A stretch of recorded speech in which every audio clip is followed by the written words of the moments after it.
호주 해군 대령이 한국 조선소를 방문했다가 발칵 뒤집어졌습니다. 40년간 잠수함만 타온 베테랑이었죠. 영국과 미국의 기술이 세계 최고라고 철석같이 믿던 사람이었습니다. 그런 그가 한국에 도착한 지 단 3일 만에 자신의 상관에게 전화를 걸어 이렇게 말했다고 합니다.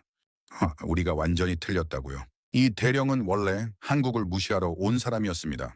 상부에서 시킨 대로 부정적인 보고서만 쓰면 되는 간단한 임무였죠. 그런데 거제 조선소에 발을 딛는 순간 그의 눈이 휘둥그레졌습니다.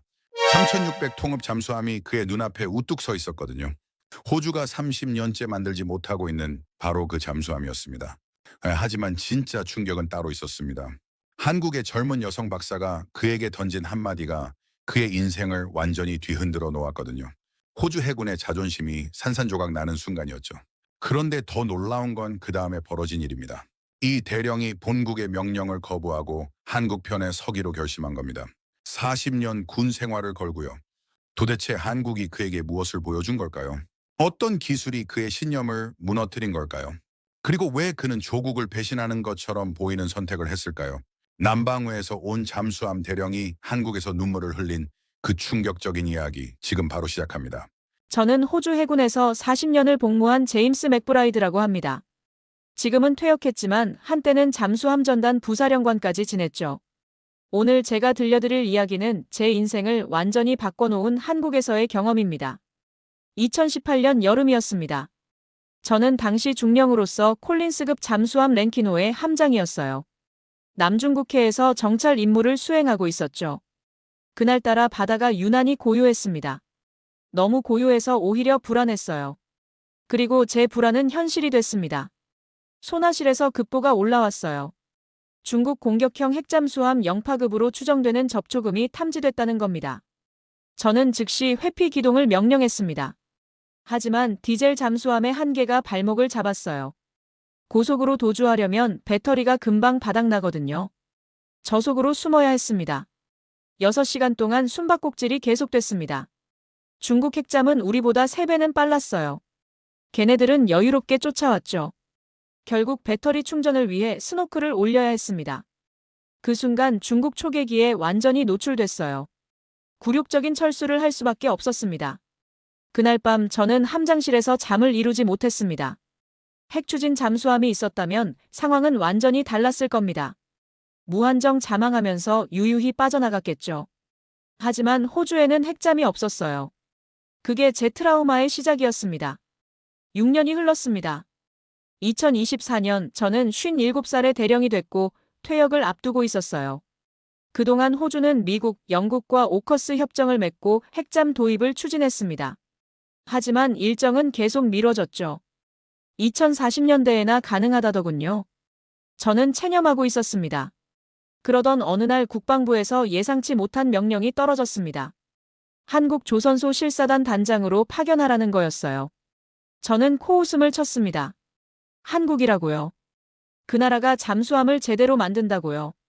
저는 아시아 국가들의 기술력을 솔직히 무시하고 있었거든요. 영연방의 자부심이라고 해야 할까요? 아니면 그냥 편견이었을지도 모르겠습니다. 어쨌든 저는 별 기대 없이 한국행 비행기에 올랐습니다. 캔버라 국방부 회의실에서 출발 전 브리핑이 있었습니다. 헌터 제독이 저를 따로 불렀어요. 그분은 영국 해군 출신으로 철저한 영연방 우선주의자였죠. 제독이 제 귀에 대고 속삭였습니다. 형식적인 방문이니까 한국은 답이 아니라는 보고서만 써오면 된다고요. 저는 고개를 끄덕였습니다. 어차피 제 생각도 같았거든요. 한국 기술이 영국이나 미국을 따라잡았을 리 없다고 확신했어요. 그냥 열흘 정도 관광하다 오는 셈 치자고 생각했죠. 출장비도 넉넉하게 나왔으니까요. 공항으로 가는 길에 딸 에밀리를 만났습니다. 27살의 해군 중이었죠. 아이는 저와 달리 열린 생각을 가진 편이었어요. 에밀리가 제게 말했습니다. 아버지 열린 마음으로 다녀오시라고요. 자기가 만나본 한국 해군 장교들은 생각보다 훨씬 뛰어났다면서요. 저는 건성으로 대답했습니다. 그래 알았다 하고요. 솔직히 딸의 말을 흘려들었어요. 에밀리와 저는 사이가 좋지 않았거든요. 아내가 세상을 떠난 후로 더 멀어졌죠. 아이는 제가 너무 보수적이고 편협하다고 늘 불만이었습니다. 14시간의 비행 끝에 인천공항에 도착했습니다. 한국인 장교가 마중 나와 있었어요. 이준혁 소령이라고 자기소개를 했습니다. 완벽한 영어 발음에 정중한 매너를 갖춘 청년이었죠. 미국 해군대학을 나왔다더군요. 공항에서 숙소로 이동하는 동안 저는 창밖을 바라봤습니다. 서울의 모습이 눈에 들어왔어요. 고층 빌딩들이 즐비하고 도로는 깨끗했습니다. 인프라만큼은 인정해야 했죠. 하지만 속으로는 여전히 의심했습니다. 겉모습이야 화려하지만 잠수함 같은 첨단 무기는 다른 문제라고요. 이 소령이 내일 일정을 설명해줬습니다. 거제도의 조선소를 먼저 방문한 후 진해 해군기지로 이동한다고 했어요. 저는 무심하게 고개를 끄덕였습니다. 빨리 끝내고 돌아가자는 생각뿐이었죠. 그때까지만 해도 저는 몰랐습니다. 거제도에서 제 인생이 송두리째 바뀌게 될 줄은요. 호텔방에 짐을 풀고 창밖을 내다봤습니다. 서울의 야경이 반짝이고 있었어요. 어딘가 모르게 활기차 보였습니다. 하지만 저는 고개를 저었죠. 겉모습에 속으면 안 된다고 스스로 다짐했거든요. 내일이면 한국 기술의 민낯을 확인하게 될 거라고 생각했습니다. 정말 어리석은 확신이었죠. 다음 날 새벽 5시에 일어났습니다. 시차 적응이 안 됐거든요. 창밖을 보니 서울 하늘이 뿌옇게 밝아오고 있었어요. 아침 7시에 이준혁 소령이 로비에서 기다리고 있었습니다. 거제도까지 4시간 정도 걸린다고 했죠.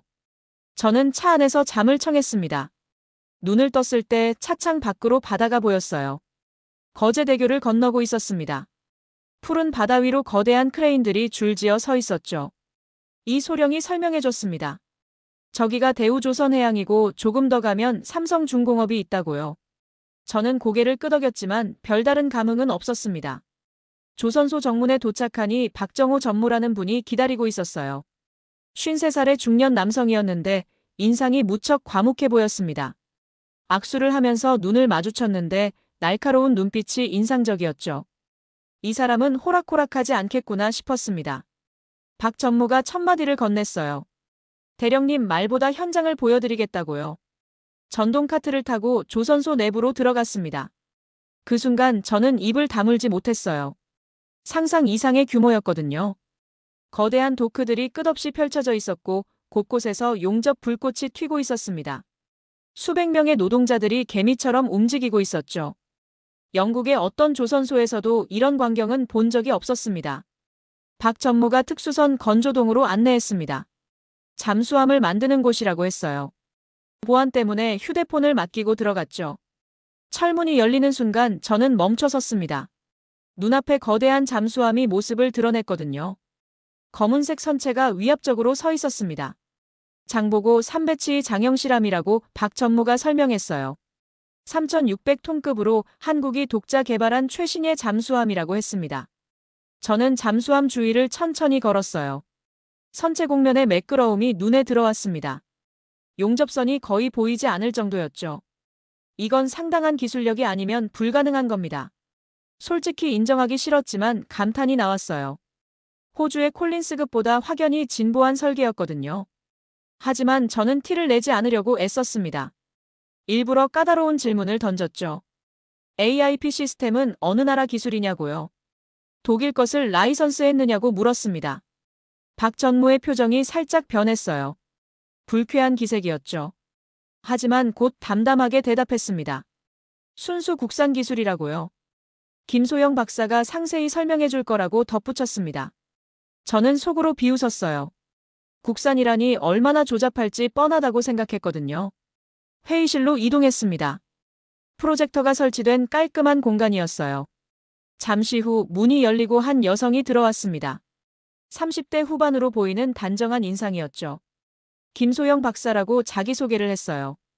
국방과학연구소 수중무기체계 연구원이라고 했습니다. 김 박사의 영어 발음이 완벽했어요. 미국 MIT에서 박사 학위를 받았다고 했죠. 저는 살짝 긴장했습니다. 이 사람은 만만치 않겠구나 싶었거든요. 김 박사가 프레젠테이션을 시작했어요. 화면에 복잡한 도면들이 나타났습니다. AIP 시스템의 구조도였죠. 설명을 듣는 동안 저는 점점 불편해졌어요. 기술 수준이 예상보다 훨씬 높았거든요. 김 박사는 자신감 넘치는 태도로 설명을 이어갔습니다. 마치 제가 모를 거라고 생각하지 않는 것 같았죠. 아니, 오히려 제가 당연히 이해할 거라고 전제하는 듯 했어요. 그게 더 불편했습니다. 브리핑이 끝나고 김 박사가 질문을 받았어요. 저는 일부러 어려운 질문을 던졌습니다. 연료전지 효율이 독일 제품과 비교해서 어떠냐고요. 김 박사가 웃으며 대답했어요. 독일보다 15% 높다고요. 저는 할 말을 잃었습니다. 그게 사실이라면 한국이 세계 최고 수준이라는 뜻이었거든요. 회의실을 나오면서 저는 혼란스러웠어요. 내가 알던 한국이 아니었습니다. 박 전무가 다가와서 물었어요. 점심 식사하시겠냐고요. 저는 고개를 끄덕였습니다. 밥이 넘어갈지 모르겠다는 생각이 들었죠. 40년간 믿어왔던 것들이 흔들리기 시작했거든요. 점심은 조선소내 식당에서 먹었습니다. 한식 정식이 나왔는데 깔끔하고 맛있었어요. 하지만 저는 음식 맛을 제대로 느끼지 못했습니다. 머릿속이 복잡했거든요. 오전에 본 것들이 계속 떠올랐어요. 인정하기 싫지만 충격이었습니다. 오후 일정은 김소영 박사의 기술 브리핑이었어요. 더 상세한 내용을 다룬다고 했습니다. 저는 마음을 다잡았어요. 오전에는 당황했지만 오후에는 제대로 따져보자고 생각했죠. 허점을 찾아내야 했습니다. 그래야 부정적인 보고서를 쓸 수 있으니까요. 회의실에 들어서니 김 박사가 이미 준비를 마치고 있었어요. 화면에는 한국 잠수함 발전사라는 제목이 떠 있었습니다. 김 박사가 발표를 시작했어요. 1992년 첫 장보고급 도입부터 현재까지의 역사를 설명했죠. 32년의 여정이었습니다. 처음에는 독일에서 완제품을 샀다고 했어요. 그 다음에는 부품을 들여와서 조립했고, 그 다음에는 설계도를 사서 직접 만들었다고 합니다. 그리고 지금은 모든 걸 독자 개발한다고 했죠. 저는 고개를 끄덕였습니다. 전형적인 기술 습득 과정이었거든요. 특별할 건 없었어요. 하지만 다음 슬라이드에서 저는 얼어붙었습니다. 김 박사가 질문을 던졌거든요. 대령님, 콜린스급의 최대 자망 시간이 며칠이냐고요. 저는 대답을 머뭇거렸어요. 정확한 수치는 기밀이었지만 대략 며칠 정도라는 건 알려진 사실이었습니다. 저는 애매하게 대답했죠. 김 박사가 고개를 끄덕였어요. 그러더니 화면을 바꿨습니다. 장영실함의 재원이 나타났어요. AIP 시스템을 이용한 최대 자망 시간이 3주라고 적혀 있었습니다. 저는 숫자를 2번, 3번 확인했어요. 3주라니요. 콜린스급의 거의 10배였습니다. 저도 모르게 물었어요. 그게 가능하냐고요. 김 박사가 담담하게 대답했습니다. 이미 실전 테스트를 마쳤다고요. 그리고 이건 시작에 불과하다고 덧붙였어요. 화면이 바뀌었습니다. 한국의 핵추진 잠수함 개발 로드맵이 나타났죠. 2035년 실전 배치 목표라고 적혀 있었습니다. 저는 충격에 빠졌어요. 핵추진 잠수함을 10년 안에 만들겠다고요. 인도는 30년이 걸렸는데요. 저는 반박했습니다. 한국이 그게 가능하겠느냐고요. 핵추진 기술은 아무나 할 수 있는 게 아니라고 목소리를 높였어요.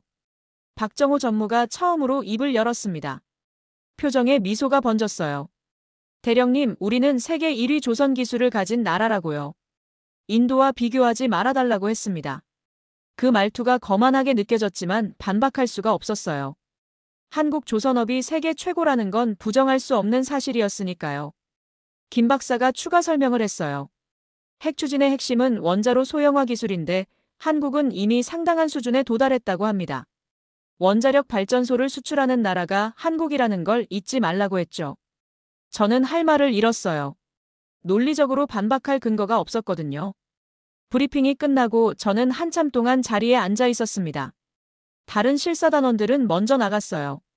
저 혼자 텅 빈 회의실에 남았죠. 손이 떨렸습니다. 40년간 믿어왔던 서방 기술 최고라는 신념에 금이 가고 있었거든요. 창밖을 바라봤어요. 거대한 도크에서 용접 불꽃이 튀고 있었습니다. 저 사람들은 매일 이렇게 일하면서 기술을 쌓아온 거겠죠. 32년 동안요. 저는 갑자기 부끄러워졌어요. 아무것도 모르면서 무시했던 제 자신이요. 호텔로 돌아가는 차 안에서 이준혁 소령이 물었습니다. 대령님, 오늘 어떠셨냐고요? 저는 짧게 대답했어요. 인상적이었다고요. 그게 전부였습니다. 더 이상 말하고 싶지 않았거든요. 머릿속이 너무 복잡했어요. 그날 밤 저는 잠을 이루지 못했습니다. 천장을 바라보며 생각했어요. 내가 여태껏 뭘 알고 있었던 걸까요? 아시아 국가들을 무시했던 제 편견이 얼마나 어리석었는지 깨닫기 시작했죠. 하지만 그걸 인정하기가 쉽지 않았습니다. 자존심이 허락하지 않았거든요. 사흘째 되는 날 진해 해군 기지를 방문했습니다. 한국 해군의 심장부라고 할 수 있는 곳이었죠. 잠수함 사령부가 있는 곳이기도 했어요. 저는 긴장한 상태로 기지에 들어섰습니다. 어제의 충격이 아직 가시지 않았거든요. 윤상우 대령이 우리를 맞이했어요. 잠수함 사령부 작전 참모라고 했습니다. 52세로 저와 나이가 비슷했죠. 도산 안창호함 초대 함장 출신이라고 소개했어요. 3,000톤급 잠수함을 처음 지휘한 사람이었습니다. 저는 그에게 묘한 동질감을 느꼈어요. 잠수함을 타본 사람끼리는 통하는 게 있거든요. 첫 번째 일정은 시뮬레이션 훈련 참관이었어요. 잠수함 전술 훈련을 가상으로 진행하는 시설이었습니다. 넓은 방 안에 여러 대의 컴퓨터가 설치되어 있었죠. 젊은 장교들이 집중해서 모니터를 보고 있었어요. 화면을 보는 순간 저는 굳어버렸습니다.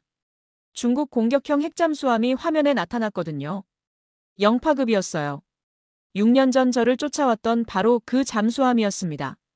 심장이 빠르게 뛰기 시작했어요. 손에 식은땀이 맺혔죠. 시뮬레이션 상황이 진행됐어요.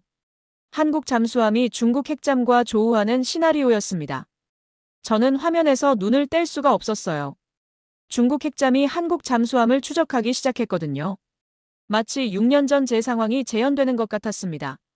하지만 결과는 달랐어요. 한국 잠수함이 AIP 시스템을 이용해 장시간 잠항했습니다. 중국 핵잠이 포기하고 돌아갈 때까지 버텼죠. 시뮬레이션이 끝났을 때 저는 안도의 한숨을 내쉬었어요. 하지만 동시에 씁쓸했습니다. 저는 버티지 못했으니까요. 윤 대령이 다가왔어요. 대령님 괜찮으시냐고 물었습니다. 얼굴이 창백하다고요. 저는 괜찮다고 대답했어요. 하지만 거짓말이었죠. 6년 전의 기억이 생생하게 되살아났거든요. 차가운 남중국해에서 도망치던 그 굴욕적인 순간이요. 저는 양해를 구하고 화장실로 갔습니다. 거울을 봤어요. 창백하고 지친 얼굴이 비쳤습니다. 57세의 늙은 군인이었죠. 저는 세면대에 물을 틀고 얼굴을 씻었어요. 차가운 물이 정신을 깨웠습니다. 거울 속에 제 자신에게 말했어요. 핵추진이 있었다면 달랐을 거라고요. 하지만 호주에는 없었고 앞으로도 10년은 더 없을 겁니다. 그 사이에 중국은 더 강해지겠죠. 저는 주먹을 쥐었어요. 분했습니다. 제 자신에게요. 그날 저녁 숙소에서 악몽을 꿨어요. 중국 핵잠에 쫓기는 꿈이었습니다. 이번에는 도망치지 못했어요. 어뢰가 날아와서 선체에 명중했죠. 폭발음과 함께 차가운 바닷물이 밀려 들어왔습니다. 승조원들의 비명이 들렸어요. 땀에 젖어 깨어났습니다.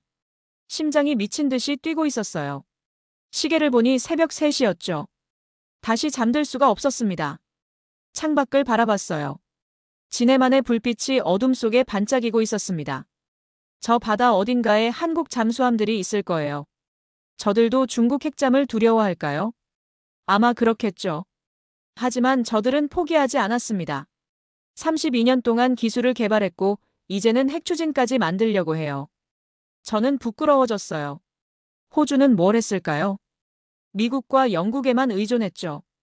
오커스 협정을 맺고 기다리기만 했어요. 스스로 개발하려는 노력은 거의 없었습니다. 그 결과 2040년대까지 핵잠이 없는 거예요. 한국보다 10년 이상 뒤처진 거죠. 새벽녘이 되어서야 겨우 잠이 들었습니다. 꿈은 꾸지 않았어요. 아침에 눈을 떴을 때 머리가 무거웠습니다. 하지만 마음은 조금 달라져 있었어요. 뭔가 인정해야 할 것 같다는 느낌이 들었거든요. 아직은 분명하지 않았지만요. 아침 식사 자리에서 윤 대령을 다시 만났어요. 그가 물었습니다. 어젯밤 잘 주무셨냐고요. 저는 솔직하게 대답했어요. 악몽을 꿨다고요. 윤 대령이 고개를 끄덕였습니다. 잠수함 타는 사람들은 다 그렇다고요. 자기도 그렇다고 했어요. 저는 그에게서 동지애를 느꼈습니다. 나흘째 되는 날 울산으로 이동했습니다. 현대중공업 해양플랜트 연구소를 방문하기로 했거든요. 잠수함 관련 첨단 기술을 연구하는 곳이라고 했어요. 저는 여전히 의심을 거두지 않고 있었습니다. 어딘가에 허점이 있을 거라고 생각했죠. 연구소에 도착하니 김소영 박사가 다시 합류했어요. 울산까지 먼저 와서 기다리고 있었더군요. 그녀의 열정에 살짝 감탄했습니다. 하지만 티를 내지는 않았어요. 연구소 투어가 시작됐습니다.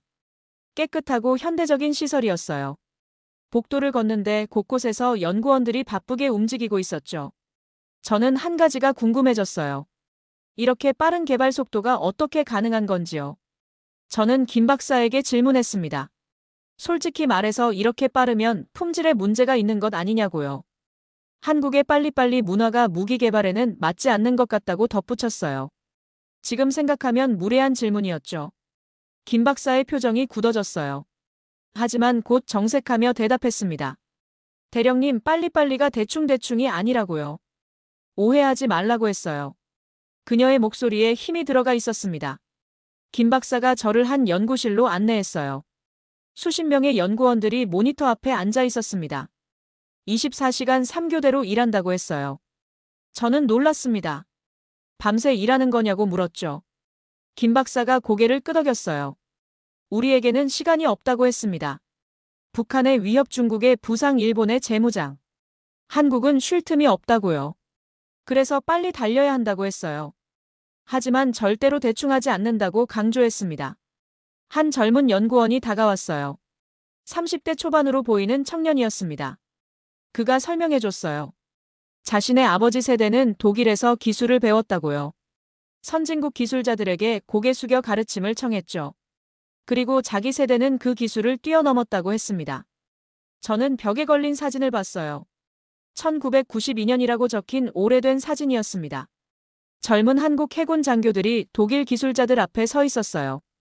그들의 눈빛이 빛나고 있었습니다. 배움에 대한 열정이 느껴졌죠. 32년 만에 여기까지 왔군요. 저는 중얼거렸어요. 김 박사가 들었는지 대답했습니다. 그렇다고요. 32년 동안 한순간도 쉬지 않았다고 했어요. 저는 처음으로 존경의 감정을 느꼈습니다. 점심시간에 구내식당에서 밥을 먹었어요. 연구원들 틈에 섞여 앉았습니다. 그들은 식사하면서도 기술 이야기를 했어요. 열정이 대단했습니다. 저는 호주의 연구원들을 떠올렸어요. 솔직히 이 정도의 열기는 본 적이 없었죠. 오후에 품질 관리 시스템을 견학했습니다. 모든 부품이 2중 3중으로 검사를 거쳤어요. 불량률이 거의 제로에 가깝다고 했죠. 저는 기록을 직접 확인했습니다. 거짓말이 아니었어요. 빨리 하면서도 정확했습니다. 김 박사가 마지막으로 말했어요. 우리는 자존심을 버리고 배웠다고요. 하지만 이제는 가르칠 차례가 됐다고 했습니다. 그 말이 가슴에 박혔어요. 한국은 정말로 그럴 자격이 있어 보였거든요. 저녁에 숙소로 돌아가는 차 안에서 창밖을 바라봤습니다.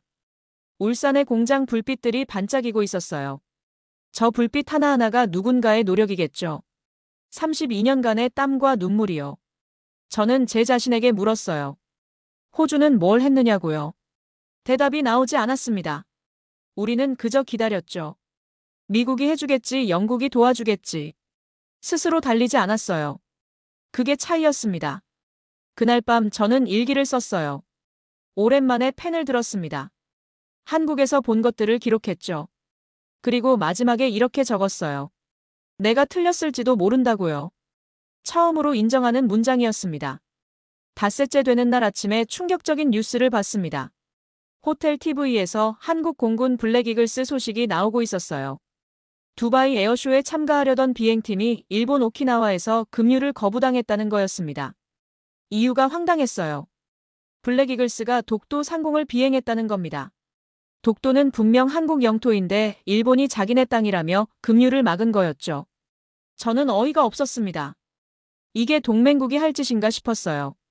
뉴스를 더 찾아봤습니다. 다카이치 총리라는 사람이 최근 강경 발언을 쏟아내고 있었어요. 대만 문제에 대해 국가 존립 위기 사태라고 말했다더군요. 중국 총영사가 그 발언에 격분해서 목을 베겠다고 했다는 기사도 있었습니다. 동아시아가 발칵 뒤집혀 있었어요. 일본과 중국이 으르렁거리고 그 사이에서 한국이 독도 도발까지 당하고 있었죠. 저는 복잡한 심정으로 TV를 껐습니다. 그때 캔버라에서 연락이 왔어요. 톰슨 차관보가 긴급 화상회의를 요청한 거였습니다. 숙소 비즈니스 센터에서 접속했죠. 화면에 톰슨 차관보의 얼굴이 나타났습니다. 차관보가 단도직입적으로 말했어요. 보고서 초안을 보내라고요. 한국 기술의 한계점을 중심으로 작성하라고 했습니다. 저는 당황했어요. 아직 일정이 절반도 안 끝났거든요. 그런데 차관보가 이상한 말을 덧붙였습니다. 지금 일본과의 관계가 민감하다고요. 한국에 우호적인 보고서가 나가면 일본이 불쾌해할 수 있다고 했어요. 독도 문제로 한일 관계가 경색됐는데 호주가 한국 편을 드는 것처럼 보이면 안 된다는 거였죠. 저는 반문했습니다. 독도를 건드린 건 일본 아니냐고요. 한국 영토 위를 비행한 걸 가지고 급유를 거부하는 게 정상이냐고 물었어요. 톰슨 차관보의 눈썹이 올라갔습니다. 차관보가 언성을 높였어요. 대령 당신 임무가 뭔지 알고 있느냐고요. 한국은 답이 아니라는 걸 확인하는 거라고 했습니다. 정치적 판단은 당신 소관이 아니라고요. 저는 할 말을 잃었습니다. 회의가 끝나고 저는 한참 동안 화면을 바라봤어요. 호주의 입장이 이해는 됐습니다. 일본도 동맹이고 한국도 우방이니까요. 하지만 영토를 도발하는 나라 편을 들라니 납득이 안 됐어요. 데이비드 리 기자가 찾아왔습니다. 오늘 아침 뉴스 보셨냐고 물었어요. 독도건 말이라고요. 저는 봤다고 했습니다. 리 기자가 의미심장하게 말했어요. 호주 정부가 이 문제에서 일본 편을 들려고 한다고요. 저는 부인하지 않았어요. 사실이었으니까요. 리 기자가 고개를 저었습니다. 한국이 피해자인데 피해자 편을 안 든다는 게 말이 되느냐고요. 저도 같은 생각이었습니다. 저녁에 에밀리에게서 메시지가 왔어요. 아버지 여기서 이상한 움직임이 있다고요. 오커스 로비스트들이 한국 실사를 무산시키려 한다고 했습니다. 독도 문제를 빌미로 한국과의 협력을 막으려는 것 같다고요. 저는 에밀리에게 전화를 걸었어요. 딸이 더 자세히 설명해줬습니다. 헌터 제독 측에서 움직이고 있다고요. 일본과의 관계를 핑계로 한국 협력을 차단하려 한다고 했어요. 전화를 끊고 저는 창밖을 바라봤어요. 이게 뭔가 싶었습니다. 기술을 보러 왔는데 정치에 휘말린 거였어요. 그것도 독도라는 남의 나라 영토 문제예요. 숙소 근처 술집에서 혼자 소주를 마셨습니다. 머릿속이 복잡했어요. 한국의 기술력은 인정해야 했습니다. 하지만 본국에서는 일본 편을 들라고 압박하고 있었죠. 저는 어느 쪽이 옳은지 알고 있었어요. 다만 그걸 말할 용기가 없었습니다. 토마스 윌슨에게서 전화가 왔어요. 제 회사 동기였죠. 제임스 조심하라고 했습니다. 헌터 제독이 너를 희생양으로 삼으려 한다고요. 독도 문제로 한일 관계가 꼬이면 내 탓으로 돌릴 거라고 했어요. 전화를 끊고 저는 고개를 떨궜습니다. 사방이 적이었어요. 내일 최병철 제독을 만나기로 했습니다. 그분이라면 이 상황을 어떻게 봐야 하는지 알려주실 것 같았어요. 엿새째 되는 날 서울로 올라왔습니다. 최병철 예비역 제독의 자택을 방문하기로 했거든요. 전 해군 참모 차장으로 한국 잠수함 역사의 산증인이었죠. 그리고 저는 그분께 꼭 묻고 싶은 게 있었습니다. 최 제독의 집은 아담한 한옥이었어요. 백발의 노신사가 직접 문을 열어줬습니다. 거실로 안내하더니 녹차를 내려줬어요. 저는 인사를 하고 단도직입적으로 물었습니다. 제독님, 독도 사건 어떻게 보십니까? 일본이 블랙이글스 금유를 거부했는데요. 한국 정부는 왜 강하게 대응하지 않습니까? 저는 궁금했어요. 영토를 건드렸는데 왜 참는 건지요? 최 제독이 빙그레 웃었습니다. 대령님, 한국의 지정학적 위치를 아시느냐고요? 저는 대략 안다고 했어요. 북한, 중국, 일본에 둘러싸여 있다는 정도요. 최 제독이 고개를 끄덕였습니다. 그리고 지도를 꺼냈어요. 한반도를 중심으로 그린 지도였죠. 최 제독이 손가락으로 가리키며 설명했습니다.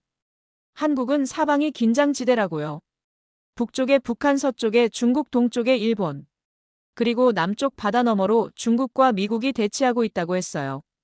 이런 위치에서 모든 갈등에 정면 대응하면 나라가 망한다고요. 저는 고개를 끄덕였습니다. 이해가 됐어요. 최 제독이 계속했습니다.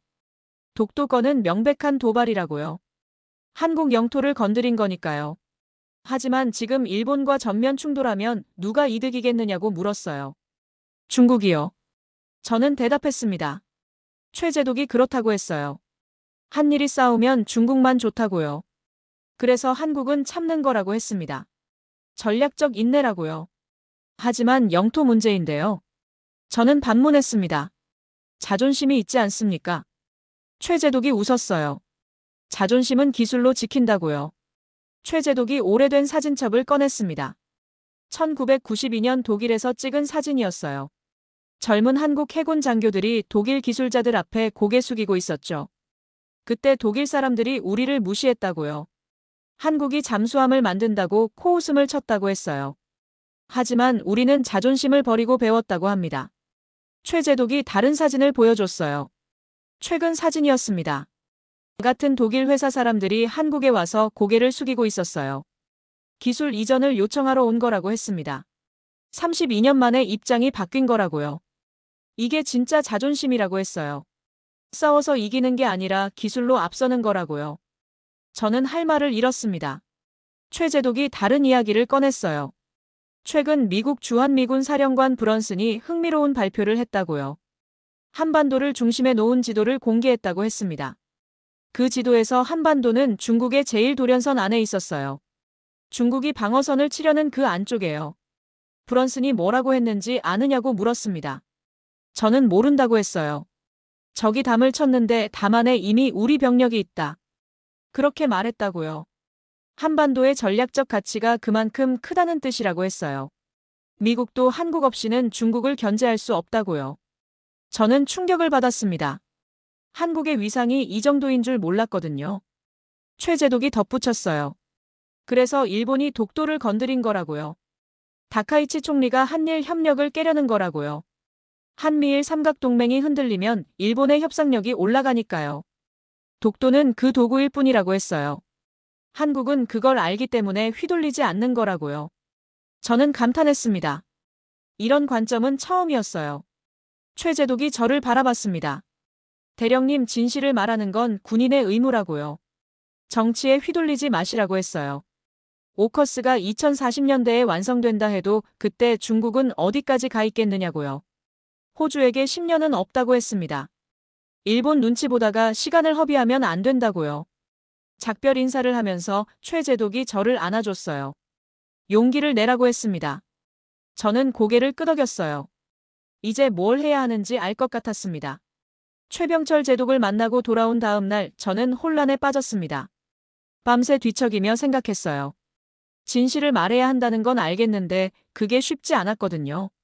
40년간 쌓아온 모든 것을 잃을 수도 있었으니까요. 아침에 실사단 회의가 있었습니다. 중간 점검 회의였어요. 각자 지금까지의 소감을 발표하는 자리였죠. 저는 일부러 부정적인 발언을 했습니다. 한국의 기술은 인상적이지만 핵 추진 경험이 없다고요. 오커스가 더 안전한 선택이라고 말했어요. 제 입에서 나온 말이 제 귀에도 어색하게 들렸습니다.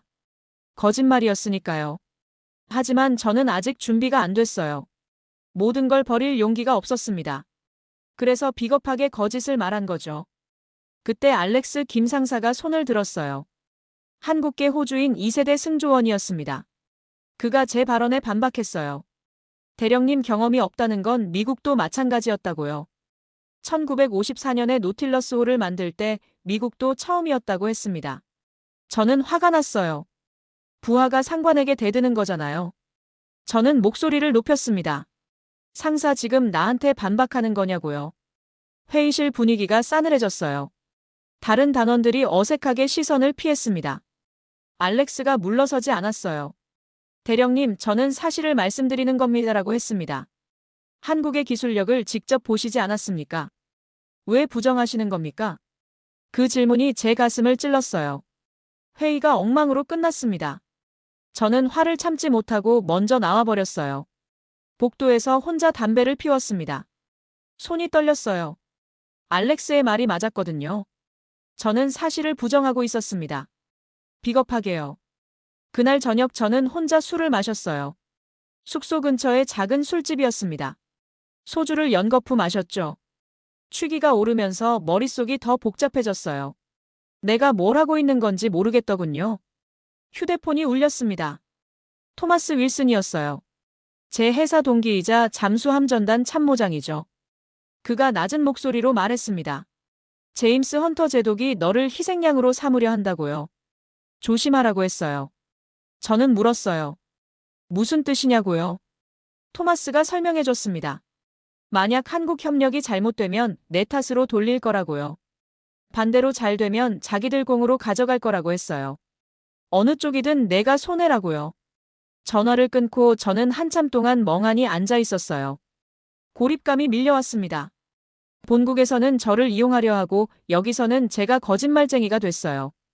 어디에도 제 편이 없는 것 같았죠. 술집을 나와 거리를 걸었습니다. 한국의 밤거리는 활기찼어요. 젊은이들이 웃으며 지나갔습니다. 저만 혼자 무거운 짐을 진 것 같았어요. 40년 군 생활이 이렇게 끝나는 건가 싶었죠. 숙소로 돌아와 침대에 쓰러졌어요. 천장을 바라보며 생각했습니다. 내일은 어떻게 해야 할까? 계속 거짓말을 할 수는 없었어요. 하지만 진실을 말할 용기도 없었습니다.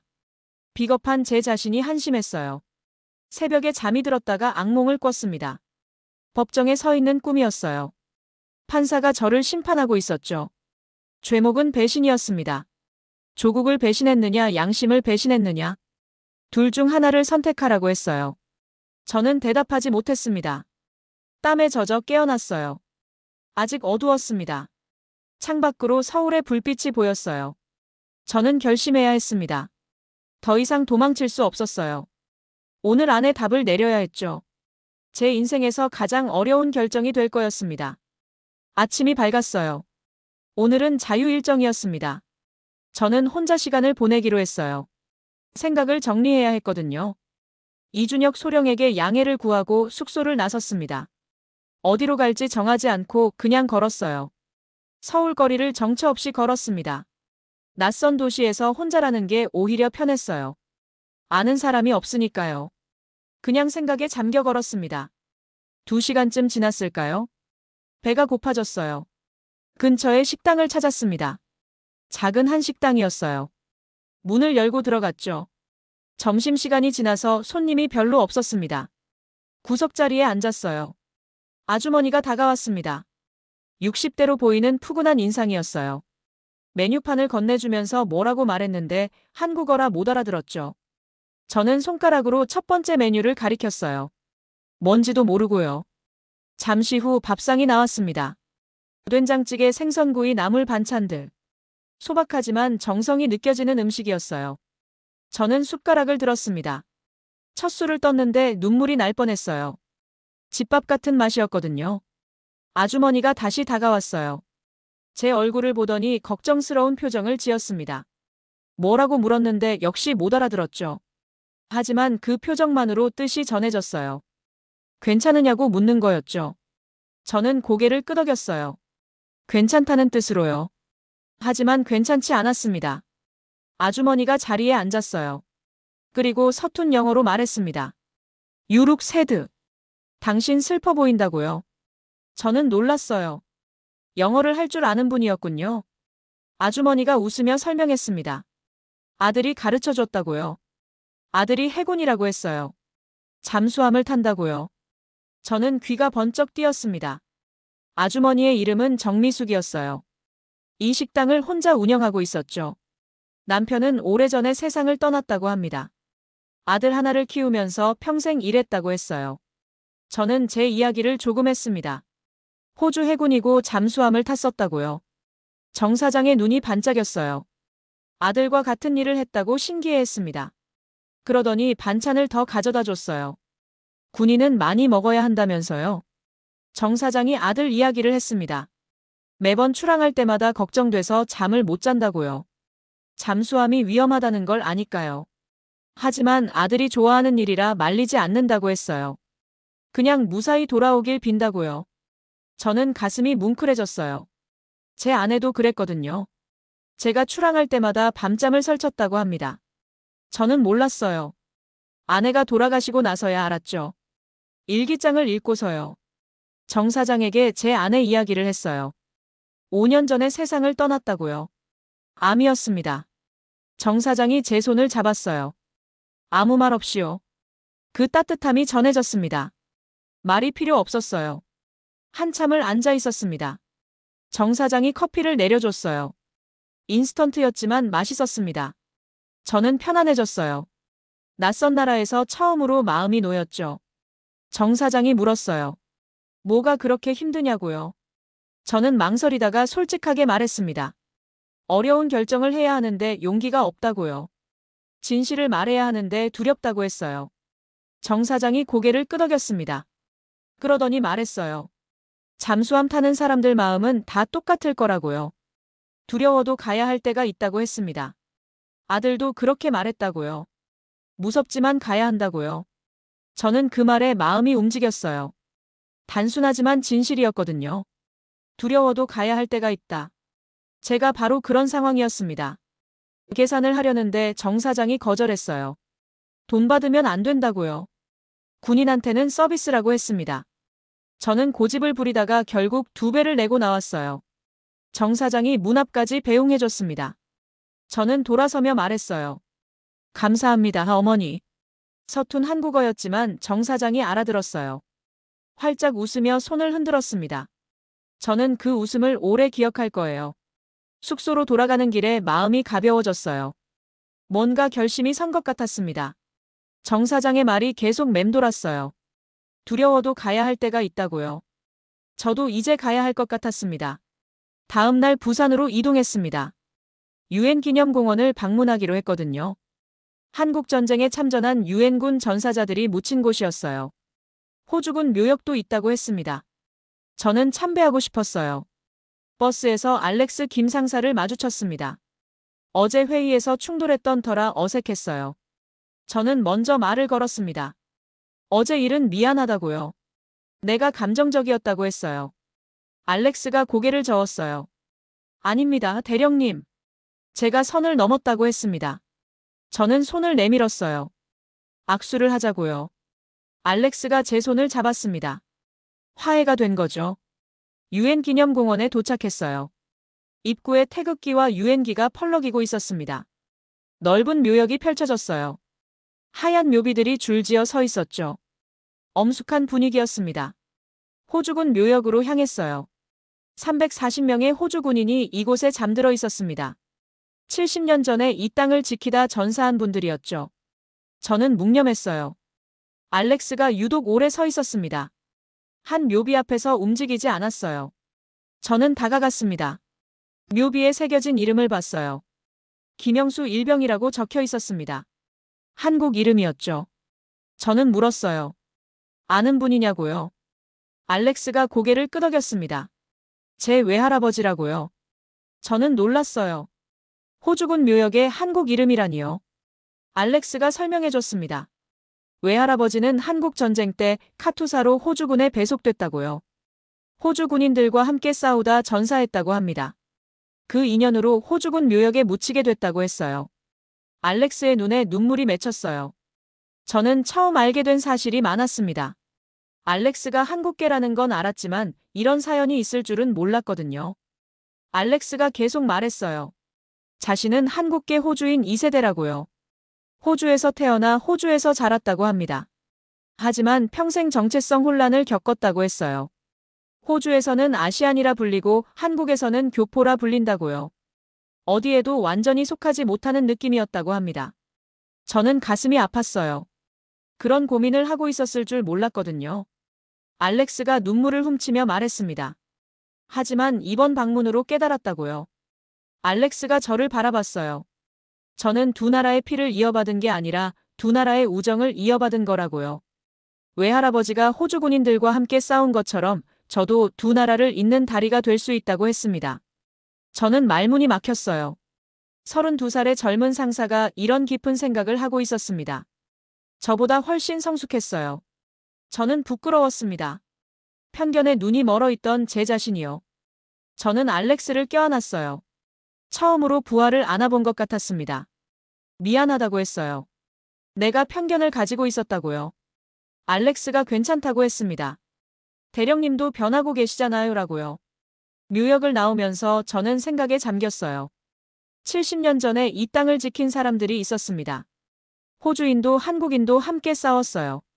지금 우리도 그래야 하지 않을까요?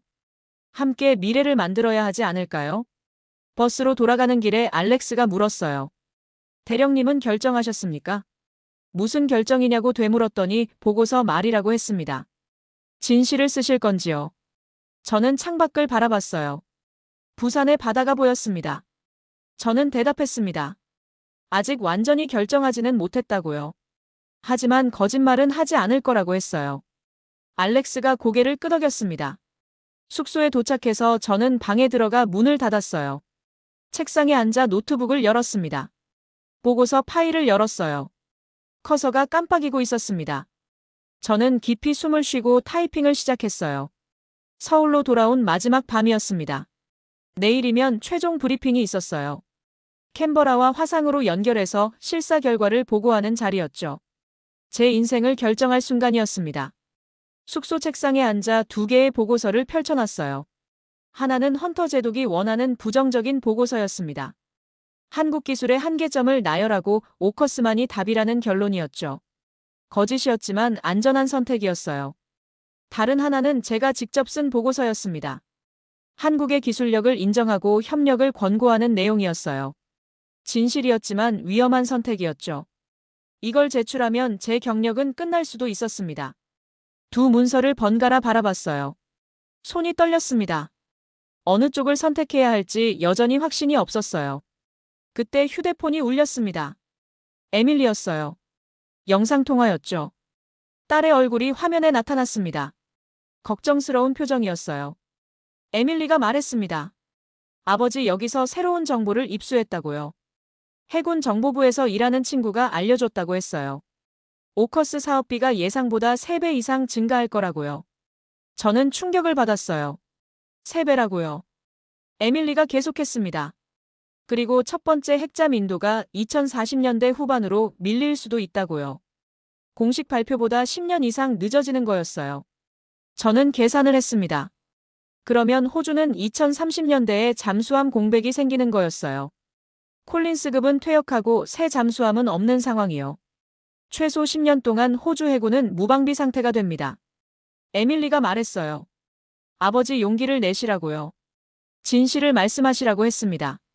저는 딸의 눈을 바라봤어요. 어느새 이렇게 컸구나 싶었습니다. 제가 가르쳐주지 못한 것들을 스스로 배운 아이였어요. 저는 대답했습니다. 알겠다고요. 내일 진실을 말하겠다고 했어요. 에밀리의 눈에 눈물이 맺혔습니다. 아버지 사랑한다고요. 저도 사랑한다고 했어요. 오랜만에 하는 말이었습니다. 통화를 끊고 저는 결심했습니다. 부정적인 보고서를 삭제했어요. 휴지통도 비웠습니다. 이제 돌이킬 수 없었어요. 제가 쓴 보고서를 다시 읽었습니다. 수정할 부분이 보였어요. 맘새 고쳤습니다. 새벽 3시까지 작업했죠. 모든 문장을 꼼꼼히 검토했어요.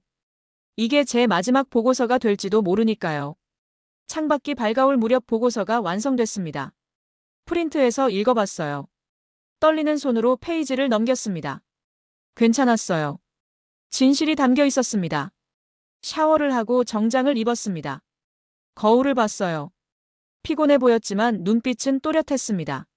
40년 만에 처음으로 제 자신이 자랑스러웠어요. 아직 아무것도 하지 않았지만 결심했다는 것만으로도요. 아침 7시에 로비로 내려갔습니다. 이준혁 소령이 기다리고 있었어요. 오늘 브리핑 장소로 안내해 주기로 했거든요. 이 소령이 제 얼굴을 보더니 말했습니다. 대령님 뭔가 달라 보이신다고요. 저는 웃었어요. 잠을 못 자서 그렇다고 했습니다. 하지만 사실은 달랐죠. 저는 변했습니다. 이 열흘 동안 많은 것을 보고 느꼈어요. 이제 행동할 차례였습니다. 차를 타고 국방부로 향했어요. 창밖으로 서울의 아침이 보였습니다. 출근하는 사람들 달리는 차들. 평범한 일상이었어요. 하지만 제게는 특별한 아침이었습니다. 오늘 제 인생이 바뀔 테니까요. 브리핑룸에 도착했습니다. 대형 스크린이 설치되어 있었어요. 곧 캔버라와 연결될 거였습니다. 저는 자리에 앉아 보고서를 꺼냈어요. 손이 떨렸지만 마음은 단단했습니다. 오전 9시 정각에 화상회의가 시작됐습니다. 스크린에 캔버라의 얼굴들이 나타났어요. 헌터 제독 톰슨 차관보 국방장관까지 고위 인사들이 총출동했더군요. 저는 긴장했습니다. 국방장관이 먼저 말했어요. 맥브라이드 대령 실사 결과를 보고하라고요. 저는 일어섰습니다. 깊이 숨을 쉬고 발표를 시작했어요. 한국 조선기술 실사 결과를 보고드리겠습니다. 저는 첫 슬라이드를 띄웠어요. 거제 조선소 전경 사진이었습니다. 회의실이 조용해졌어요. 모두가 제 말에 집중하고 있었습니다. 저는 담담하게 말했어요. 한국의 잠수함 건조 기술은 세계 최고 수준입니다. 특히 AIP 시스템은 서방 어느 나라보다 앞서 있습니다. 진실을 말하는 순간이었죠. 화면 너머로 술렁임이 느껴졌어요. 헌터 제독의 얼굴이 굳어졌습니다. 톰슨 차관보가 눈을 가늘게 떴어요. 예상과 다른 내용이었으니까요.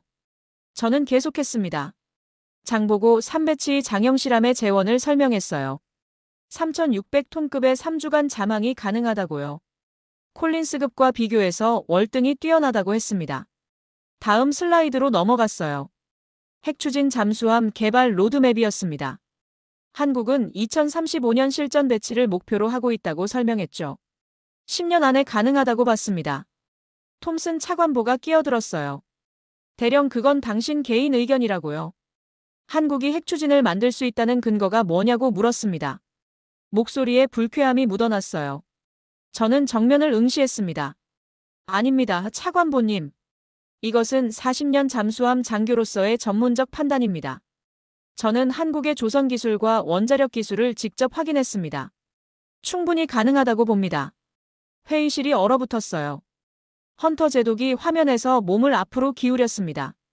그의 눈빛이 날카로웠어요. 맥브라이드 지금 뭐 하는 거냐고 물었습니다. 낮은 목소리였지만 위협적이었죠. 저는 물러서지 않았어요. 저는 진실을 보고하고 있습니다, 제독님. 그게 제 임무입니다. 저는 당당하게 대답했습니다. 헌터 제독이 버럭 화를 냈어요. 당신은 오커스를 부정하는 거냐고요.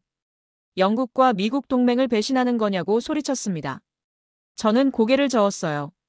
그게 아니라고요. 저는 설명했습니다.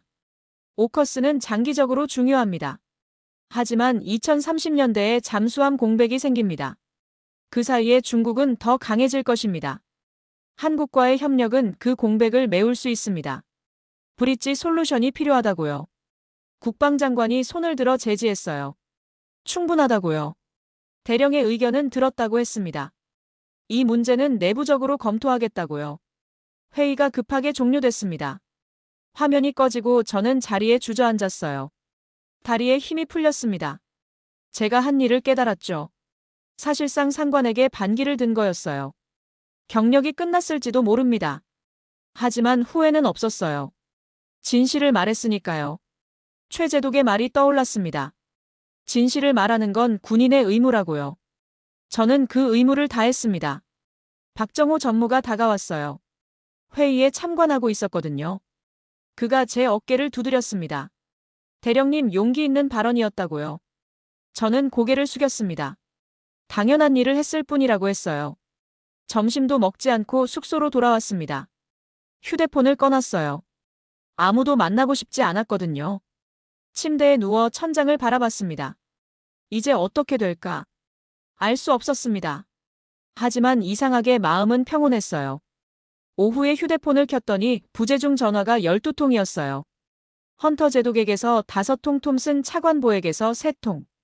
저는 심호흡을 하고 헌터 제독에게 전화를 걸었습니다. 제독이 화상회의를 요청했어요. 노트북을 열고 접속했습니다. 헌터 제독의 얼굴이 화면에 나타났어요. 분노가 역력했죠. 맥브라이드, 당신 지금 뭐 하는 거야? 제독이 버럭 소리를 질렀습니다. 경력을 망치려고 작정했느냐고요. 저는 침착하게 대답했어요. 진실을 보고했을 뿐이라고요. 제독이 비웃었습니다. 진실이라고. 그러더니 다른 이야기를 꺼냈어요. 독도 사건 알고 있느냐고요. 일본이 한국 비행팀 금유를 거부한 건요. 저는 알고 있다고 했습니다. 제독이 말했어요. 지금 일본과의 관계가 중요하다고요. 한국 편을 드는 것처럼 보이면 안 된다고 했어요. 오커스 동맹이 흔들릴 수 있다고요. 저는 반박했습니다. 제동님 독도를 건드린 건 일본입니다. 한국 영토 위를 비행한 걸 가지고 급류를 거부한 거예요. 도발한 쪽은 일본 아닙니까? 제독의 얼굴이 붉어졌어요. 대령 정치적 판단은 당신 소관이 아니라고요. 명령에 따르면 된다고 했습니다. 저는 고개를 저었어요. 저는 40년간 호주 해군에 복무했습니다. 마지막 임무가 거짓 보고서를 쓰는 것이 될 순 없어요. 영토를 도발하는 나라 편을 드는 것도요. 저는 단호하게 말했습니다. 제독이 협박했어요. 퇴역 후 연금에 영향이 갈 수 있다고요. 군 경력 전체가 재평가될 수 있다고 했습니다. 그래도 그 입장을 고수할 거냐고 물었어요. 저는 잠시 생각했습니다. 연금은 중요했어요. 하지만 최 제독의 말이 떠올랐습니다. 진실을 말하는 건 군인의 의무라고요. 저는 대답했어요. 제 양심을 연금과 바꾸진 않겠습니다. 그리고 한 가지 더 말씀드리죠. 독도는 한국 영토입니다. 저는 거기에 대해 의문의 여지가 없어요. 일본이 잘못한 겁니다. 제독의 얼굴이 일그러졌어요. 맥브라이드 당신 지금 누구 편이냐고요. 호주 편이냐 한국 편이냐고 소리쳤습니다. 저는 침착하게 대답했어요. 저는 진실 편입니다. 한국의 기술력은 진짜예요. 독도 도발은 일본의 잘못이에요. 이건 정치가 아니라 사실입니다. 제독이 화면을 끊어버렸어요. 저는 한참 동안 검은 화면을 바라봤습니다. 이제 정말 돌이킬 수 없게 됐구나 싶었어요. 휴대폰이 울렸습니다. 에밀리였어요. 딸이 흥분한 목소리로 말했습니다. 아버지 브리핑 내용이 새어나갔다고요. 독도 발언까지요. 국방부 내부에서 난리가 났다고 했어요. 저는 놀랐습니다. 누가 유출했는지 몰랐어요. 하지만 이미 엎질러진 물이었죠. 에밀리가 말했어요. 아버지 잘하셨다고요. 독도건은 누군가 말해야 했다고요. 저녁에 데이비드 리 기자를 만났습니다. 리 기자가 흥분해 있었어요. 오늘 있었던 일을 들었다고요. 제독에게 독도 발언까지 하셨다면서요. 저는 고개를 끄덕였습니다. 사실을 말했을 뿐이라고요. 리 기자가 말했어요. 기사를 쓰겠다고요. 한국 기술력과 독도 문제를 함께 다루겠다고 했습니다. 저는 망설였습니다. 언론을 이용하는 건 위험할 수 있었어요. 하지만 진실은 알려져야 했죠. 저는 결심했습니다. 리 기자에게 자료를 줬어요. 모든 것을요. 리 기자가 고개를 끄덕였어요. 책임지고 쓰겠다고요. 호주 국민도 알아야 한다고 했습니다. 일본이 뭘 했는지 한국이 어떤 나라인지요. 방으로 돌아와 창밖을 바라봤습니다. 서울의 밤이 빛나고 있었어요. 내일이면 모든 게 달라질 거였습니다. 저는 마음을 비웠어요. 최 제독의 말이 다시 떠올랐습니다. 한국은 사방이 적이지만 굴하지 않는다고요. 기술로 자존심을 지킨다고요. 저도 그렇게 하고 싶었습니다. 진실로 자존심을 지키고 싶었어요. 침대에 누웠습니다. 이상하게 마음이 편했어요. 제가 할 일을 했으니까요. 독도건을 말한 것도 후회하지 않았습니다. 그게 사실이었으니까요. 다음 날 아침에 눈을 떴을 때 휴대폰이 폭발하고 있었어요. 알림이 수백 개였습니다. 무슨 일인가 싶어 확인했죠. 뉴스 기사가 떴더군요. 데이비드 리 기자의 단독 보도였습니다. 기사 제목이 충격적이었어요. 호주 국방부 오커스 사업 지연 은폐 의혹이라고 적혀 있었습니다. 한국 기술 도입을 조직적으로 방해했다는 내용이었죠. 제 브리핑 내용도 일부 인용돼 있었어요. 저는 기사를 끝까지 읽었습니다. 리 기자가 제대로 썼더군요. 오커스 사업비 증가 일정 지연 잠수함 공백 문제까지. 제가 제공한 자료가 잘 활용됐어요. 그리고 익명의 국방부 관계자 발언도 있었습니다. 내부 고발자가 있었던 거죠. 호주 전역이 발칵 뒤집혔습니다. 에밀리가 전화해서 알려줬어요. 뉴스가 톱으로 나가고 있다고요. 국방장관이 긴급 기자회견을 예고했다고 합니다. 야당에서는 청문회를 요구하고 있다고요. 저는 갑자기 주목받는 인물이 됐습니다. 언론에서 인터뷰 요청이 쏟아졌어요. 하지만 저는 거절했습니다. 제 할 일은 끝났으니까요. 더 이상 나설 필요가 없었어요. 점심때 박정호 전무에게서 연락이 왔습니다. 오늘 장영실함 진수식이 있다고요. 저를 초대하고 싶다고 했어요. 저는 감사하다고 했습니다. 참석하겠다고요. 오후에 거제도로 이동했습니다. 이준혁, 소령이 동행했어요. 차 안에서 소령이 말했습니다. 대령님, 호주 뉴스를 봤다고요. 대단하시다고 했어요. 저는 손을 저었습니다. 대단한 게 아니라 당연한 거라고요. 조선소에 도착하니 축제 분위기였어요. 태극기가 펄럭이고 악대가 연주하고 있었습니다. 사람들이 잔뜩 모여 있었죠. 저는 귀빈석으로 안내받았습니다. 진수식이 시작됐어요. 한국 대통령이 참석했습니다. 국방장관, 해군 참모총장도 있었죠. 연설이 이어졌어요. 한국 잠수함의 역사와 미래에 대한 이야기였습니다. 그리고 마침내 장영실함이 모습을 드러냈어요.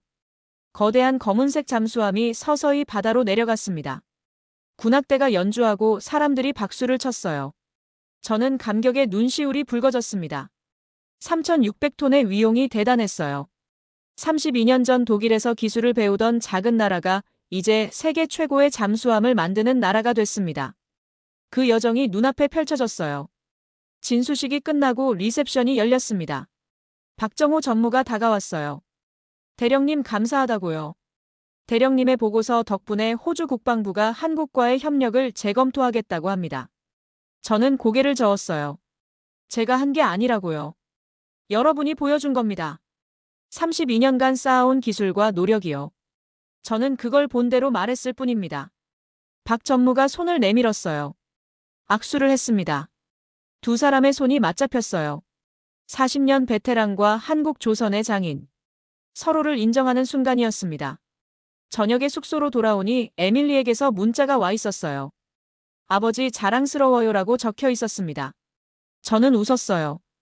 딸에게 인정받는 기분이 좋았습니다. 창밖으로 거제의 바다가 보였어요. 조선소의 불빛이 반짝이고 있었습니다. 저 불빛 아래서 내일도 누군가가 일하겠죠. 잠수함을 만들고 나라를 지키기 위해서요. 저는 그 노력에 경의를 표했습니다.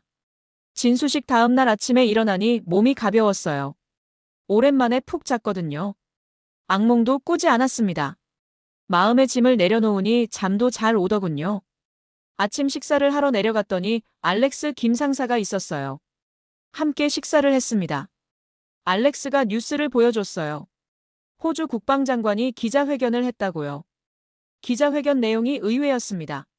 장관이 한국과의 잠수함 기술 협력을 검토하겠다고 발표한 거예요. 오커스와 병행해서 브릿지 솔루션을 모색하겠다고 했습니다. 제가 보고서에 쓴 바로 그 단어였어요. 저는 놀랐습니다. 이렇게 빨리 움직일 줄 몰랐거든요. 알렉스가 웃으며 말했어요. 대령님 덕분이라고요. 저는 손을 저었습니다. 아니라고요. 진실의 힘이라고 했어요. 오전에 서울로 올라갔습니다. 내일이면 귀국이었거든요. 마지막으로 최병철 제독을 만나기로 했어요. 감사 인사를 드리고 싶었습니다. 최 제독의 집에 도착하니 노신사가 반갑게 맞아줬어요. 거실에 앉아 녹차를 마셨습니다. 최 제독이 뉴스를 봤다고 하더군요. 대령님이 해냈다고요. 용기를 냈다고 칭찬해줬습니다. 저는 고개를 숙였어요. 제독님 덕분이라고요. 그날 해주신 말씀이 저를 움직였다고 했습니다. 진실을 말하는 건 군인의 의무라고 하셨잖아요. 저는 그 말을 믿었습니다. 최 제독이 빙그레 웃었어요. 믿음은 대령님 안에 이미 있었다고요. 저는 그냥 불을 붙였을 뿐이라고 했습니다. 겸손한 분이었어요. 저는 최 제독에게 물었습니다. 한국은 어떻게 이렇게 빨리 성장할 수 있었냐고요. 최 제독이 잠시 생각하더니 대답했어요. 간절함이라고요. 우리는 살아남기 위해 달렸다고 했습니다. 6.25 전쟁의 폐허에서 시작했으니까요. 아무것도 없었어요. 그래서 더 열심히 뛰었다고요. 쉴 틈이 없었습니다. 저는 그 말을 새겼어요. 간절함. 호주에는 그게 부족했는지도 모릅니다. 너무 안전하고 편안해서 절박함이 없었던 거죠. 그게 차이였어요. 최 제독이 물었어요. 후회하신 적은 없냐고요. 그렇게 달려오신 것을요. 최 제독이 고개를 저었습니다. 없다고요. 제가 젊었을 때 독일 기술자들이 우리를 무시했다고요. 한국이 잠수함을 만든다고 코웃음을 쳤다고 했어요. 지금 그 회사가 우리에게 기술 이전을 요청한다고요. 후회가 있겠습니까? 저는 부끄러워졌어요. 저도 그렇게 무시했으니까요. 죄송하다고 했습니다.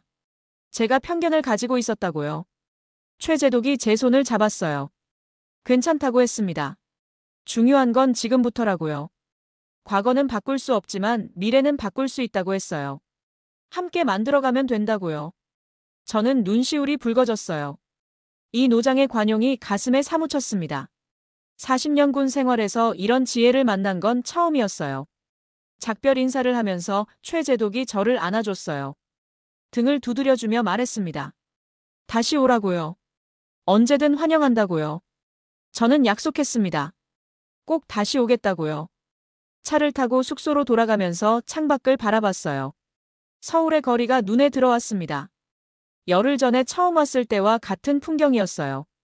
하지만 제 눈에는 다르게 보였습니다. 이제는 이 나라가 이해됐거든요. 귀국 전날 저녁에 윤상우 대령이 저녁을 사겠다고 했어요.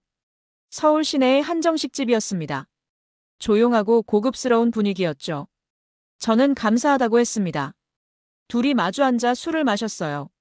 소주와 막걸리를 번갈아 마셨습니다. 윤 대령이 제 얼굴을 보며 웃었어요. 대령님 많이 달라지셨다고요. 처음 왔을 때랑 완전히 다른 사람 같다고 했습니다. 저는 인정했어요. 맞다고요.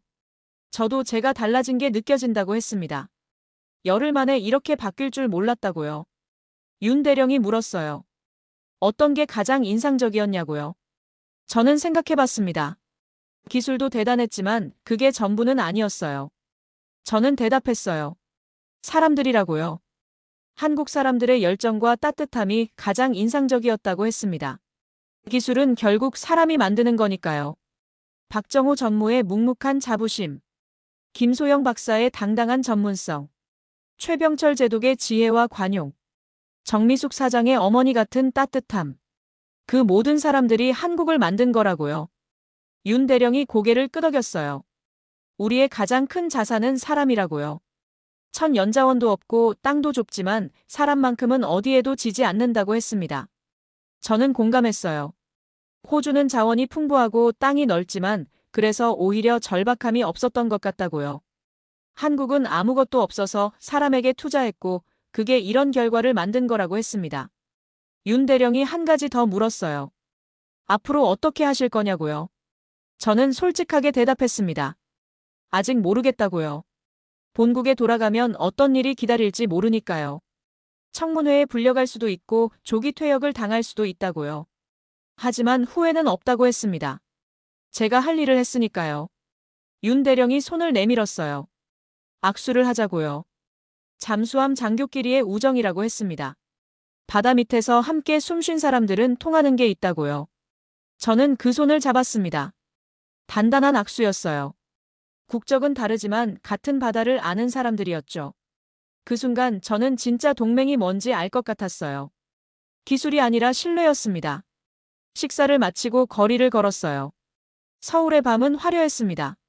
네온사인이 반짝이고 사람들이 오가고 있었죠. 저는 이 풍경을 기억하기로 했습니다. 숙소에 돌아와 짐을 쌌어요. 열흘간의 여정이 끝나가고 있었습니다. 가방에 옷을 넣으면서 생각했어요. 이번 출장은 단순한 실사가 아니었습니다. 제 인생을 바꾼 여행이었어요. 짐을 다 싸고 침대에 누웠습니다.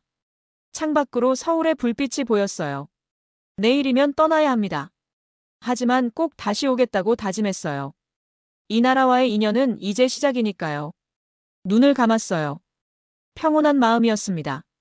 열흘 전에 저와 지금의 저는 완전히 다른 사람이었어요. 편견이 사라지고 진실이 그 자리를 채웠습니다. 그게 한국이 제게 준 선물이었어요.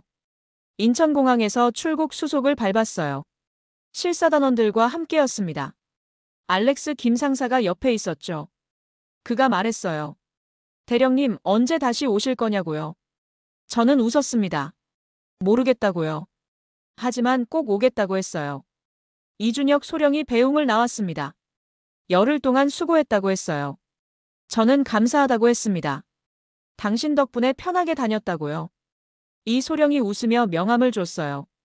연락하라고요. 출국장으로 향하기 전에 휴대폰이 울렸습니다. 에밀리였어요. 화상통화였죠. 딸의 얼굴이 화면에 나타났습니다. 화난 표정이었어요. 에밀리가 말했어요. 아버지 호주 도착하시면 바로 국방위원회 청문회라고요. 증인으로 채택됐다고 했습니다. 저는 예상했던 일이었어요. 알겠다고 했습니다. 에밀리가 걱정스러운 표정을 지었어요. 괜찮으시겠냐고요? 저는 고개를 끄덕였습니다. 괜찮다고요. 가서 진실을 말하면 된다고 했어요. 두렵지 않다고요. 에밀리의 눈에 눈물이 글썽였어요. 아버지 정말 자랑스럽다고요. 처음으로 아버지가 옳은 일을 위해 싸우시는 것 같다고 했습니다. 저도 눈물이 났어요. 미안하다고 했습니다. 에밀리에게 좋은 아버지가 아니었다고요. 너무 일만 하고 가정을 소홀히 했다고요. 엄마가 떠난 후에 더 멀어졌다고요. 에밀리가 고개를 저었어요. 괜찮다고요. 지금부터 하시면 된다고 했습니다. 아직 늦지 않았다고요. 저는 딸의 성숙함에 감탄했어요. 언제 이렇게 컸는지 몰랐습니다. 저는 약속했어요. 돌아가면 시간을 내겠다고요. 함께 저녁도 먹고 이야기도 하겠다고 했습니다. 에밀리가 웃었어요. 약속이라고요. 저는 꼭 지키겠다고 했어요. 통화를 끊고 출국장으로 걸어갔습니다. 뒤를 돌아보니 이준혁 소령이 손을 흔들고 있었어요. 저도 손을 흔들었습니다. 안녕이 아니라 또 만나자는 인사였죠. 비행기에 올라 창가 자리에 앉았어요. 이륙을 기다리며 창밖을 바라봤습니다. 인천공항의 활주로가 보였어요. 곧 한국을 떠날 거였습니다. 비행기가 이륙했어요. 땅이 점점 멀어졌습니다. 서울의 불빛이 작아지고 구름 위로 올라갔죠. 저는 창밖을 바라보며 생각했어요. 열흘간의 여정이 끝났구나. 하지만 끝이 아니었어요. 새로운 시작이었습니다. 호주에 돌아가면 청문회가 기다리고 있었죠. 진실을 증언해야 했어요. 그리고 그 후에 어떤 일이 벌어질지는 알 수 없었습니다. 잠이 들었어요. 이번에는 악몽이 아니었습니다. 바닷꿈을 꿨어요. 푸른 바다 위에 잠수함이 떠 있었습니다. 한국 국기와 호주 국기가 나란히 펄럭이고 있었죠. 평화로운 꿈이었어요. 눈을 떴을 때 비행기는 호주 상공이었습니다. 창밖으로 붉은 대지가 보였어요. 고향이었습니다. 저는 깊이 숨을 쉬었어요. 준비가 됐습니다. 무엇이든 받아들일 준비가요. 캔버라에 도착한 다음 주에 청문회가 열렸습니다. 국방위원회 청문회였어요. 저는 증인석에 섰습니다. 카메라 플래시가 터지고 기자들이 둘러싸고 있었죠. 긴장됐지만 두렵지는 않았어요. 위원장이 질문을 시작했습니다. 한국 실사에서 무엇을 보았냐고요. 저는 담담하게 대답했어요. 제가 본 것을 그대로 말했습니다. 한국의 기술력 개발 역사 핵 추진 로드맵까지요. 그리고 오커스 사업의 문제점도 지적했어요. 비용 증가 일정 지연 잠수함 공백. 이 모든 것을 솔직하게 증언했습니다. 청문회장이 술렁였어요. 헌터 제독 측 변호인이 반박했습니다. 제가 한국에 매수됐다고 암시했어요. 저는 화가 났지만 참았습니다. 사실만 말하면 된다고 생각했거든요. 청문회는 사흘간 계속됐어요. 다른 증인들도 나왔습니다. 국방부 내부 고발자도 증언했죠. 오커스 사업의 문제점이 하나둘 드러났습니다. 청문회 결과는 제 편이었어요. 위원회는 국방부의 정보 은폐를 질타했습니다. 그리고 한국과의 협력을 적극 검토하라고 권고했죠. 제 증언이 힘이 됐어요. 석 달 후에 예정대로 퇴역했습니다. 40년 군 생활이 끝났어요. 퇴역식은 조용했습니다. 하지만 후회는 없었어요. 마지막까지 군인의 의무를 다했으니까요.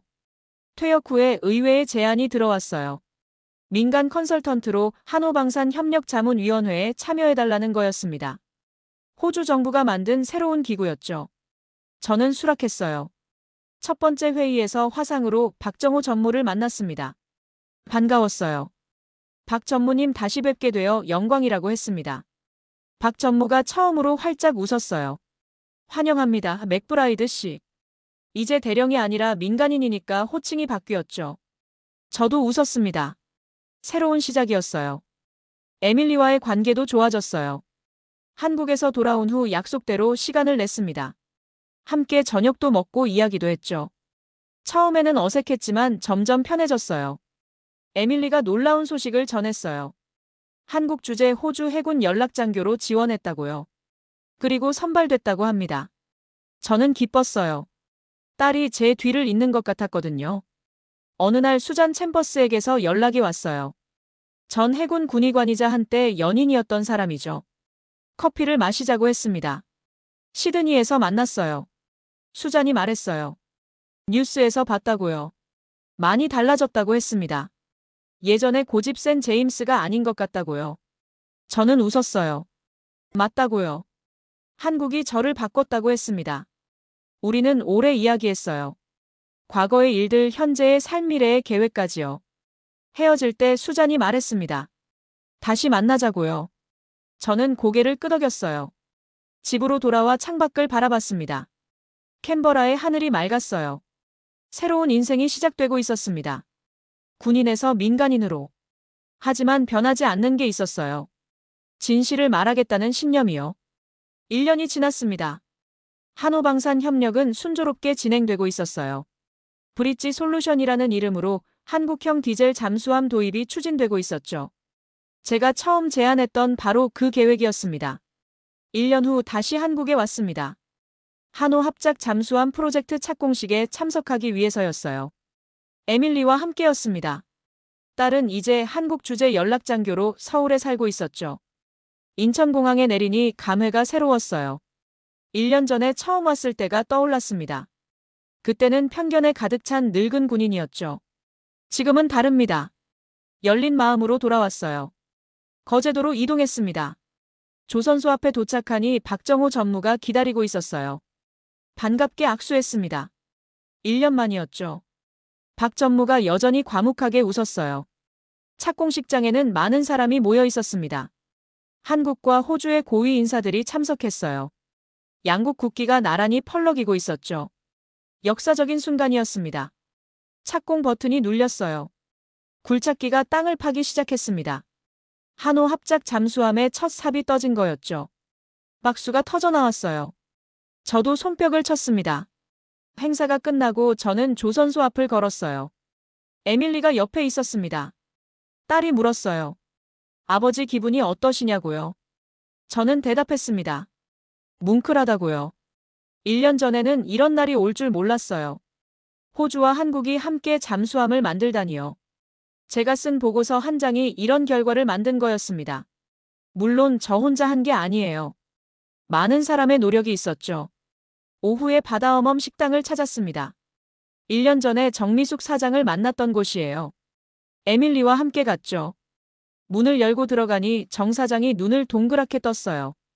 어머, 또 오셨네. 정 사장이 반갑게 맞아줬습니다. 저는 인사했어요. 감사합니다, 어머니. 서툰 한국어지만 연습했거든요. 정 사장이 활짝 웃었어요. 에밀리를 소개했습니다. 제 딸이라고요. 정 사장이 에밀리를 보더니 감탄했어요. 예쁘다, 예뻐. 에밀리가 서툰 한국어로 대답했어요.